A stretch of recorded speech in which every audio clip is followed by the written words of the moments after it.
Hello, and this is a book review. Interesting ideas that I found in this book, Emotional Success. Let's see. The first one is grasshopper versus the ant. The ant is storing food for the winter while the grasshopper is playing around and enjoying the sun and afterwards starve.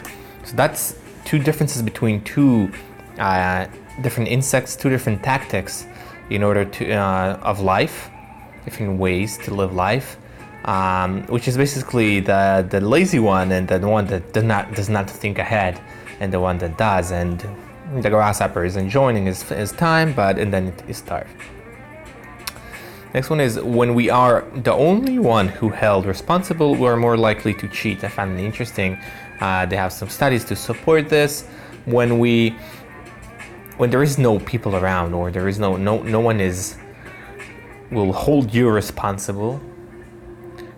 We will be cheat more often. Next one is emotions are helpful with preparing us to what comes upon us. Repulsion help us to don't eat the food that is rotten. So what is good? What are emotions good for? So it's helpful with preparing us to what comes upon us. So it's preparing us to the future or to what's going on at the moment. For example, repulsion help to not eat the rotten food that is in front of us. So it's an emotion rather than, I don't know, a line of code or whatever. It's just like, this is what you feel, and that's what that's help you to live your life, basically. So in evolutionary psychology, it's better to be wrong than be dead. I mean, it's better to lash out at someone mistakenly than to be dead. So if we lash out, sometimes we will lash out on someone mistakenly, but that's better than not doing it at all, which sometimes will lead to death. So that sometimes it's a better strategy. That sometimes to do some mistakes than to not to do it at all, and you might die as a result. Next one is willpower is like a muscle and will be harder to resist temptation the more we use it. It's a pretty known thing still. I always find it interesting. So willpower is a muscle. If you use it more, it will be harder. So don't overuse the muscle. So people that present high willpower are just better at avoiding temptation in the first place. That's interesting.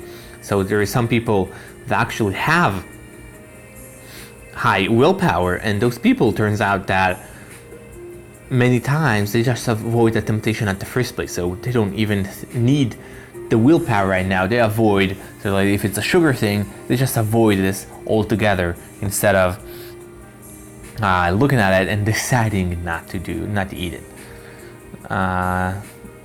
Next one is habits can overcome the problem of over making decisions. So that's another tactic or strategy that can help. If something becomes a habit, that's help making decisions, because you don't need to decide. It's like it's automatic. So there's even decisions such as what to wear is impacting decision-making power.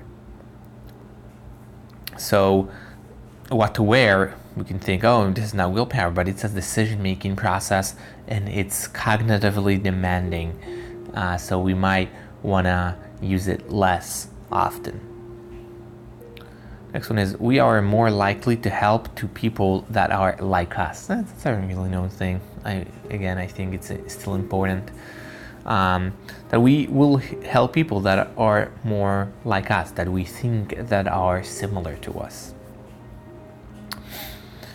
Next one is pride is an evolutionary trait that reinforces performing helpful behaviors. So we feel pride. Pride is a feeling. What is it good for? So evolutionary wise, it helps to reinforce doing something that is helpful. This is mostly what you're pride for. You're pride for with like you just built something or you just helped someone. So it's enforcing those behaviors. So this repeated praise can become a sense of self for the other person. And I find it really interesting and true. So when someone repeatedly hear the same thing from multiple people, even if it's like the same person over and over again about a certain trait he has, he will he will start to identify himself with that pride. So that's gonna, when I ask him, so what are you like? He's more likely to state that trait. This one is social acceptance within the group can help individual to succeed and improve perseverance. When they found out that students, when they're more socially accepted, they're more likely to succeed and are more likely to represent or present perseverance. This one is greater achievement requires a wider base. That's the pyramid structure.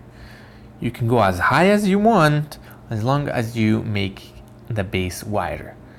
So if you want to go higher, you always need to think about what are you based on. You can't just go higher and higher. You need the base. You don't have the base, you need a wider base. And it's a good analogy, I think, the pyramid. Some people there's like go too high and you continue the analogies. If it's like there's a high wind, you will fall. But if you have a pyramid, it's more firm and well-based. Next one is power grid problem shows how people don't care about hugging of service when it's conspicuous. Back in the days, whoever took more resources, everyone would know about it. So there's a lot of problems, I guess less today, but some countries for sure. Even in America, we have some problems. And power grid, so sometimes there is a overuse, especially hot or very cold days. And what we see is that people are hugging the service, but when it's not conspicuous, they're not responsible, and that's a problem because it's inconspicuous. But back in the days, if someone would take too much, if someone would eat the old berries from the trees, or eat the whole food, everyone would see that and would shame him. But we don't have it today, so people have no problem hugging services and abusing those. This one is even in the professional world, just like stocks, we sometimes only care about the short term while the long term is neglected. So especially in today's professional life, stocks and even many businesses, especially Wall Street, companies, countries, that's even a bigger problem. The short term is more important than the long term, and that's a big problem when we don't think about the long term, because everyone's just trying to show that, oh, right now everything is good, but overall things are not. That is it here. So overall, in this book, it's nothing great. Probably two stars. It's just like a lot of not necessary information, a lot of weird studies that have been conducted, and he's like giving too much details about those studies. Not interesting, and not a lot of, it's same shit, known stuff mostly, and not a lot of material. That's all. That's it. Not a great book. So probably 2. All right. Adios.